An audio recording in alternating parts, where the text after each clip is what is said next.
sounds far-fetched, an unrest spirit so desperate for revenge from beyond the grave that it terrorized the whole community. But according to the witnesses, the stories are all true.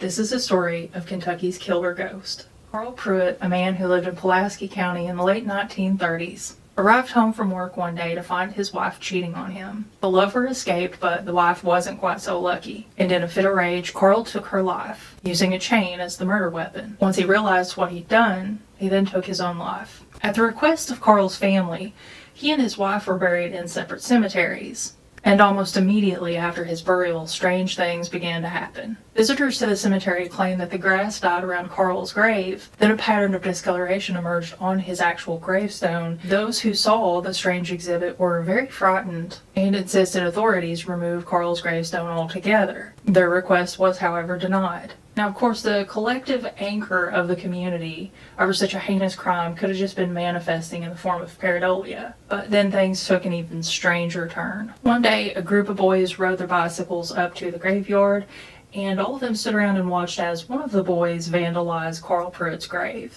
As they were leaving, the boy who had been responsible for the desecration of Pruitt's grave lost control of his bike and hit a tree. When the boy's body was recovered, claims were made that the chain from his bike was found around his neck. Things only got worse from here when a series of horrific themed events led more and more people to believe in the curse of Carl Pruitt. About a month after the boy's death, his mother took an axe and went into the graveyard and beat Carl Pruitt's grave to pieces. The very next day, while she was hanging up laundry, the clothesline somehow became tangled around her neck and strangled her. There was no trace of her vandalism in the graveyard, however, and the tombstone once again stood fully intact despite the damage she'd done to it. Sometime later, a farmer who had heard the wild legend but refused to believe it decided to test the theory for himself. As he was passing by on his horse-drawn wagon, he fired several shots into Pruitt's tombstone. The gunfire frightened the horses, and before the farmer was thrown out of the carriage, the reins wrapped around his neck. Over the years, several more deaths occurred as a result of the alleged Carl Pruitt curse. A police officer was chased out of the cemetery by phantom lights, which caused him to veer off the road and into a fence where a loose chain flew through the windshield and strangled him. And then another local man who had tried to chisel the tombstone into pieces was found hung up in the chain of the cemetery gates. Soon, people in the community were too afraid to visit the cemetery, so they started having the graves of their loved ones moved, leaving Carl Pruitt all alone until his grave was overtaken by the forest.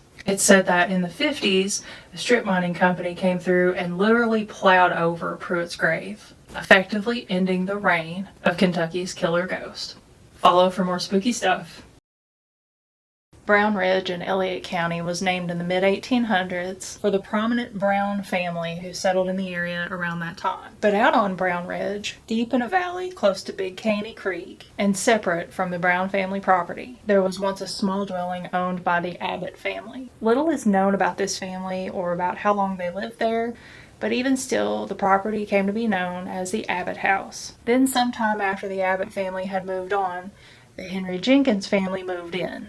It was the late 1800s by then, and the Jenkins family liked to carouse on the weekend. Fiddlers would come to make music, moonshiners would come to peddle their wares, and people from all around looking for entertainment would pop in to join in the festivities. One evening, a fight broke out between Jenkins and a man named Patrick Kahn. Kahn struck Jenkins in the head with a rock and killed him. Then, within a few months, Jenkins' widow had taken their 2 young daughters and moved back home to her parents' house, leaving the Abbott house abandoned. But as locals would come to find out, leaving this house empty wasn't enough to quieten it down. One man in particular, Henry Porter, who frequently traveled past the Abbott house on his way to and from Stark, claimed to have several strange encounters on this property. And then late one evening as he was passing by, Porter heard what sounded like a really wild party, like the kind that Jenkins used to have. There was fiddle music and singing and the sound of dancing feet on wooden floors. Porter tied his horse and walked down to the house to check it out, but as soon as he opened the front door,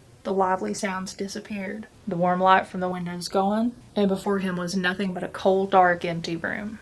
Naturally, he was frightened, and he fled the property. But as he rode away on his horse, he claimed he heard the sounds start right back up again. Porter also claimed to see apparitions on the property, one of which was a little white dog that he saw run toward the house and then vanish at the front gate. Neighbors recalled hearing and seeing a man in the open kitchen window calling for the cows, despite the fact that the house sat empty for years. And then, over the years, a number of strange things happened to numerous witnesses at the Abbott house. One man claimed to see a bright ball of light emerge from the ground and float into the air right in front of him before completely dissipating. Another witness claimed there was a mysterious red moss that grew under the part of the house where Henry Jenkins had bled out on the night of the fight with Patrick Cohen. It's unfortunate that an illegal distillery accident in the 1930s caused the Abbott house to burn to the ground. Sources today are unsure of exactly where the house was located, but if you're ever out in the woods somewhere between Brown Ridge and Big Caney Creek, and you hear fiddle music and a wild party, there's a good chance you're not far from the ghost of the Abbott house.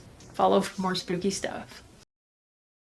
There's an aging structure alongside Dry Branch Road in Harrodsburg, Kentucky, that's home to one of the strangest paranormal legends I've heard. The Dutch Reformed Church, or Old Mud Meeting House as it's often called, was hand-built in 1800 by its founding members and was built partially out of mud, thus the name. There's a whole history lesson in its architecture alone, but within its walls are the ghosts of congregations past. Many people who claim to have had paranormal experiences here say that if you press your ear up to the wall of the church, you can hear a sermon taking place inside. There are other stories that claim if you press your hands against the front doors of the church, which apparently are made of iron, the doors will heat up until they burn your hands, thus earning the entrance to the church an interesting nickname, the Gates of Hell. And what would a spooky church house story be without its haunted cemetery counterpart? Plenty of people say that the nearby cemetery is filled with paranormal activity as well. Witnesses have reported shadow figures lurking at the forest edge, and some have encountered figures made of mist that seem to materialize near certain headstones. The Old Mud Meeting House sounds like a pretty active place, so I'm curious, have you ever been there?